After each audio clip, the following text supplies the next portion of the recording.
Vale, Carlos, si tenemos en cuenta que el Bitcoin sigue lo que hace el S&P 500 y lo que hace Bit2Me sigue lo que hace Bitcoin, si pudiéramos saber cuál es el final del mercado bajista del S&P 500, pues podríamos analizar cuál es el final del mercado bajista del Bitcoin y a su mismo tiempo de las altcoins y de Bit2Me. ¿Este es el final del mercado? ¿De aquí va a ir para arriba o va a seguir hacia abajo? ¿Que llegue hasta aquí es mucho, es demasiado, es poco? ¿Tal vez se desplome hasta niveles que ni imaginemos? Esto lo vamos a ver detalladamente, viendo gráficos e información, en el siguiente vídeo. Aquí en pantalla tenemos el S&P 500. Vamos a intentar analizar y darle explicación para que podáis entender el porqué del comportamiento del S&P 500. Porque si entendemos el comportamiento del S&P 500, entendemos el por qué ha tenido este bull run y el por qué se ha comportado así, podemos entender muchas cosas. Podremos entender por qué el Bitcoin se ha comportado como se ha comportado. El sector de las criptomonedas, por qué se ha comportado como se ha comportado. Y por qué estamos ahora cambiando de tendencia. Quiero que os fijéis en lo siguiente. Si yo pongo aquí el cursor, vemos abajo una fecha, ¿vale? 2008. El fin de 2008, la crisis de 2008, desde el 2008 no hemos hecho más que subir, subir y subir. ¿Y esto por qué? Tú te preguntarás. ¿Es casualidad? ¿Es porque los beneficios empresariales han sido increíbles? ¿Porque la macroeconomía ha estado a su favor? ¿Porque ha sido un periodo donde la salud financiera ha sido buena? Pues no del todo, ¿vale? No del todo. Esto ha sido manipulación pura y dura. Y esto te va a hacer entender muchísimas cosas sobre el mercado bajista que se viene y sobre el fin del mercado bajista. ¿Cuándo será el fin? Quiero que veas esta gráfica. Esta gráfica es el balance de la Reserva Federal. El balance de la Reserva Federal. Eso básicamente son los activos que compra la Reserva Federal. De alguna manera, cuando tú veas esta gráfica, piensa en el dinero que ha inyectado en la economía. ¿Vale? Es dinero que imprime y dinero que inyecta en el sistema financiero. Entonces, vemos que desde el 2008, ¡pum!, pega un subidón y no para de subir. No es casualidad de que por esas fechas el S&P 500 haya tenido un bull run increíble, que básicamente pues, ha tenido una revalorización de un 600%, o sea, es increíble, o sea, un 600% en la bolsa. Este es el culpable. ¿Por qué? Porque hay una correlación entre este gráfico y el S&P 500. Es lógico, mira, si la Reserva Federal lo que hace es inyectar dinero porque lo que ve es que los mercados se están desplomando, porque esto nació en el 2008. Cuando pasó lo de 2008, los mercados se desplomaron. Y cogió el Banco Central y dijeron, vale, aquí estoy yo para salvaros. No voy a dejar que los mercados caigan. Lo que voy a hacer es comprar activos para respaldar a los mercados y generar confianza. Y como en aquellos tiempos no había inflación, se podía imprimir dinero, se le podía dar a la máquina de dinero e imprimir dinero e inyectarlo. Y eso hizo que el sistema financiero nadase en liquidez. ¿Vale? Muchos fondos de inversión, muchos agentes de inversión, pues cogieron ese dinero, muchos bancos, y lo inyectaron y lo invirtieron en renta variable, porque es el activo de riesgo que da más rentabilidad y era bastante atractivo. Además, los bonos no daban mucha rentabilidad, entonces solo te dejaron invertir en renta variable por coste de oportunidad. No lo vas a meter en bonos que no te dan nada. Entonces, la renta variable subió muchísimo. Y esa es la explicación de por qué el S&P 500 ha pegado esta revalorización. Porque los bancos centrales estaban ahí para ayudarte.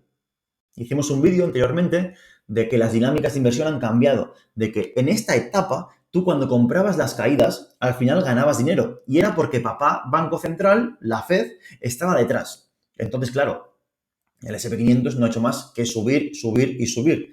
Incluso cuando vino el COVID, este ostión que se pegó, que fue un ostión de un 30% aproximadamente, un 35%, nada, fue una recuperación en V. ¿Por qué? Porque los bancos centrales estaban ahí para inyectar dinero, dinero y más dinero. Y pues para arriba que vamos. Y esa es la explicación de por qué el S&P 500 ha tenido el comportamiento que ha tenido. Y entendiendo esto, podemos entender que si esto de aquí se da la vuelta, pues por pura correlación el S&P 500 se va a tener que dar la vuelta. Y eso es lo que va a pasar. ¿Vale? El mercado bajista viene respaldado por un cambio de políticas monetarias. Se va a reducir el balance, se va a quitar el factor que ha ayudado a que el S&P 500 suba, ese factor se va a quitar y claro, pues si se quita el S&P 500, lo lógico es que se dé la vuelta y entre en un mercado bajista. ¿Por qué los bancos centrales están haciendo esto? Pues porque la inflación, ¿vale? La macroeconomía nos está diciendo que todo está muy recalentado y los bancos centrales tienen que actuar. Entonces van a subir los tipos de interés, van a reducir balance y esto va a afectar a la bolsa. Entendiendo esto, vamos a ver cómo le afecta al Bitcoin. Luego veremos a Bit2Me cómo puede afectar todo esto y cuál va a ser el fin del mercado bajista, ¿vale? Porque ese es el vídeo sobre cómo va a ser el fin del mercado bajista y cómo podemos aprovecharlo. ¿Vale? Si vemos a Bitcoin, mira, vamos a hacer una cosa. Vais a ver cómo BTC, a ver, eso aquí, eso que está en rojo es Bitcoin. Si sois un poquito espabilados, os daréis cuenta de que Bitcoin empezó a cotizar en el año 2010 aproximadamente, ¿vale? Eso depende un poco del broker. No sé si 2010, 2011. El Bitcoin ha cotizado, ha nacido en un periodo donde los bancos centrales estaban inyectando dinero. Ahora no lo van a hacer. Entonces, Bitcoin ha nacido en unas condiciones muy especiales, unas condiciones que han sido propensas a que el Bitcoin tenga una revalorización increíble, porque el dinero sobraba, ¿vale? El dinero sobraba. Y activos de mucho riesgo han tenido un ostión hacia arriba increíble. ¿Qué pasa? Que esas condiciones están cambiando. No hemos visto a Bitcoin comportarse en un mercado bajista. No ha tenido tiempo, porque es muy reciente. Ahora vamos a ver cómo se va a comportar el Bitcoin. Vamos a ver cómo se va a comportar el Bitcoin en ese mercado bajista. ¿A qué precio creo que va a llegar? Pues bueno, si nosotros vemos este gráfico de Bitcoin y lanzamos una especie de línea de tendencia de mínimos, vemos que nos coincide con $8.000 aproximadamente.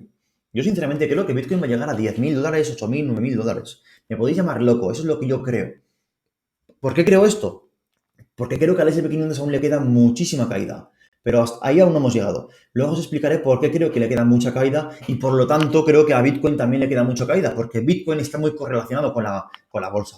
Eso lo podemos ver en el vídeo anterior, ¿vale? Vídeo que te dejo en la descripción del vídeo para que puedas entender un poco la correlación de los mercados. Si al S&P 500 damos por hecho que aún le queda mucha caída, al Bitcoin también, ¿vale?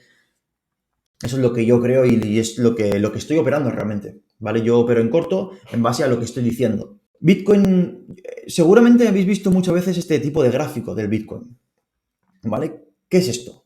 Eso es el Bitcoin en logarítmico, ¿vale? El logaritmo es básicamente que la escala cambia, la base numérica cambia, no es una escala lineal, ¿vale? Esto es el Bitcoin linealmente, vemos aquí que está a 40.000, 50.000, 60.000, 70.000, los espacios de... O sea, las bases numéricas son lineales, aquí no, ¿vale? Entonces, al ser un gráfico, ser un gráfico con mucha volatilidad, el logarítmico lo que nos hace es más reducirlo y verlo visualmente más cómodo. Y yo sí que he visto varias veces que desde un punto de vista gráfico logarítmico, como que nos dice mucha gente que es hora de comprar, porque está en la directriz que une mínimos. Yo no estoy de acuerdo, yo no compraría ahora. Cada uno, por supuesto, que haga lo que quiera, pero yo no compraría ahora por el motivo que he explicado antes. Que Bitcoin no se ha enfrentado a un mercado bajista. Que la lógica de comprar en las caídas funcionaba cuando estábamos en este periodo de tiempo. Cuando los bancos centrales estaban ahí para apoyar los mercados. Y por lo tanto, a Bitcoin también se contagia ese apoyo. Entonces, siempre que caían, pues comprar era beneficioso. Pero Bitcoin ya no va a estar en un periodo donde los bancos centrales estén apoyando. Entonces ya no tiene por qué cumplirse esta directriz bajista. Tal vez la rompa, yo creo que la romperá. Tal vez la rompa o no, por supuesto, puede pasar de todo. El mercado puede ser muy, muy bueno y muy malo. Que no tiene por qué cumplirse de que por mucho que esté haciendo el famoso tercer toque, la directriz bajista, perdón, la directriz que une mínimos, no necesariamente tiene que irse para arriba, porque estamos cambiando de ciclo y Bitcoin se va a enfrentar a un mercado bajista y toda su vida entera ha sido hecho en un mercado alcista, respaldado por los bancos centrales. Aquí la pregunta del millón es, vale, Carlos, hemos analizado el comportamiento de Bitcoin, de S&P 500, hemos entendido el por qué ha tenido esta revalorización. Lo hemos entendido gracias a los gráficos que os he mostrado de la Reserva Federal. Y aquí quiero ya adentrarme en dónde creo que va a pararse el S&P 500. Recordamos, si somos capaces de analizar de una manera coherente dónde va a pararse el S&P 500, podemos extrapolarlo al Bitcoin y por lo tanto a las demás criptomonedas. Pues quiero enseñaros un indicador que ya he mostrado en este canal, que es el VIX. ¿Vale? El VIX es el índice de volatilidad del S&P 500. Básicamente lo que te hace el VIX es cuando el VIX sube, significa que hay muchísimo miedo. Y cuando el VIX baja, pues significa que el miedo se está calmando o que las cosas están yendo un poquito mejor. Y podemos ver aquí dos zonas de miedo. Tenemos la primera zona de miedo, que sería esta, ¿vale? Sería esta zona de miedo. Y la segunda zona de miedo, que sería esta. Vemos que la primera zona de miedo tenemos aquí en el año 2017, 2015, esto es cuando empezaron a subirse los tipos de interés. Cuando estaba Donald Trump, que empezaron a subirse los tipos de interés, que provocó que las bolsas cayesen. Por eso el VIX llega a esos niveles, porque cuando el VIX llega a esos niveles, las bolsas caen. Luego tenemos aquí las crisis periféricas, 2001, la crisis del pinchazo.com, muy famosas. Vemos que cuando el VIX llega a esos niveles, pues el mercado empieza a retroceder. El fin del mercado bajista llega. Porque todos los fines de mercados bajistas vienen respaldados por un gran miedo, por una sensación de que no va a parar el mercado bajista, por una sensación de que miedo absoluto, de que no voy a comprar más porque estoy perdiendo una barbaridad de dinero. Pero justamente son en esos momentos cuando las mayores oportunidades surgen. Y el VIX nos lo dice de manera muy clara, de manera muy visual. Cuando estamos en estos puntos es cuando la gente no quiere comprar. Pero es ahí donde hay que comprar, porque estamos ya cerca del final del mercado bajista. Y eso te lo dice el VIX. Y es muy importante que lo sepáis. La segunda zona de miedo, vemos que está la crisis de la pandemia, un miedo brutal, y el 2008, otro miedo absoluto. Entonces, ¿hasta dónde creo? Bueno, primero, antes de decir nada, vamos a ver dónde estamos. Estamos aquí. O sea, no estamos ni siquiera cerca de la primera zona de miedo. ¿Sabes? Ni siquiera cerca de la primera zona. Yo creo que vamos a llegar aquí. Pero eso es lo que cree Carlos del día 25 del 6 de 2022. Ahora os explicaré cómo hay que analizar esto, porque aquí viene el meollo de la cosa. Imaginémonos que el SP500 cae un 60%, que es lo que yo creo que os adelanto que va a caer aproximadamente. Un 60% sería por aquí, por esas zonas. Y además coincide con esta, si hacemos así, ¿vale? Coincide con esa directriz bajista, un 62% aproximadamente. ¿Por qué creo que va a caer ese porcentaje? Pues porque eso ya ha caído. El SP500 ya ha tenido ese comportamiento. En la crisis de 2008 vemos que cae un 60% aproximadamente. Ya ha caído un 60%. Y todas estas crisis de 2008-2001 vienen respaldadas también por unos cambios de política monetaria, como estamos viendo ahora. Incluso te diría que la situación actual es mucho peor, porque los niveles de deuda y los balances de los bancos son muchísimo mayores, muchísimo mayores. Entonces el ostión puede ser aún mayor. Y con todo lo que ha caído el SP500, vemos que la volatilidad, que el VIX, nos indica que está tranquilito, que la gente tampoco tiene mucho miedo.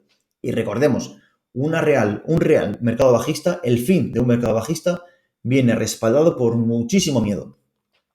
Entonces os pregunto, imaginaos que el VIX, perdón, que el SP500 se encuentra a niveles del 60% que hemos comentado. Se encuentra por aquí. Una caída de un 60%. Increíble. Para ser el SP500, increíble. Una gran crisis.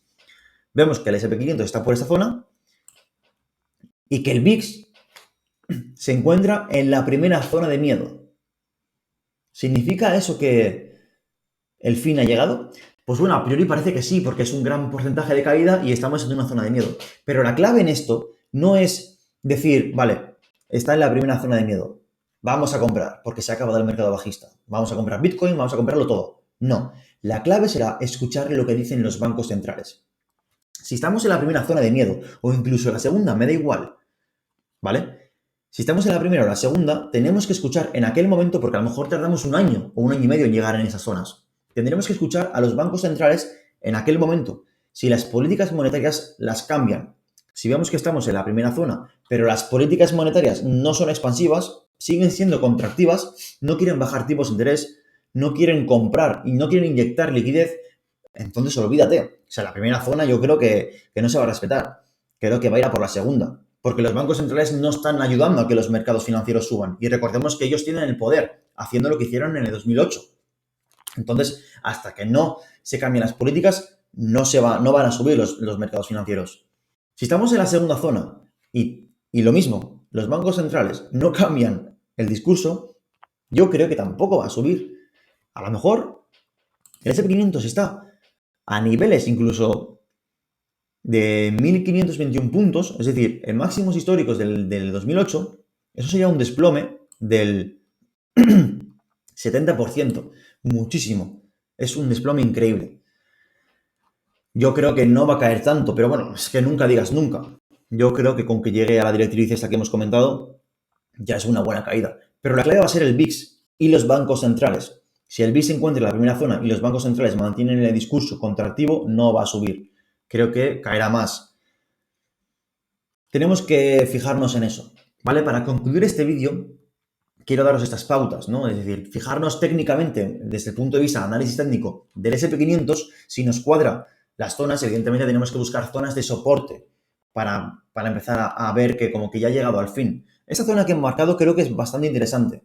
Esta zona que he marcado creo que es bastante representativa y que podría estar por ahí la cosa. Pero esto no es suficiente, tiene que estar respaldado por el VIX. Tenemos que ver el VIX en alguna de las dos zonas de miedo. Y saber si estamos en la zona correcta o no dependerá del tercer elemento, es los bancos centrales. Dependerá del discurso que tengan. Si tienen un discurso contractivo, siguen con las mismas medidas, ven que la inflación aún sigue alta y no tienen cojones a subir los tipos de interés, perdón, a bajarlos, entonces el S&P 500 no va a subir. Tal vez esa zona que en la que estemos sea la incorrecta y aún vaya a subir más el VIX.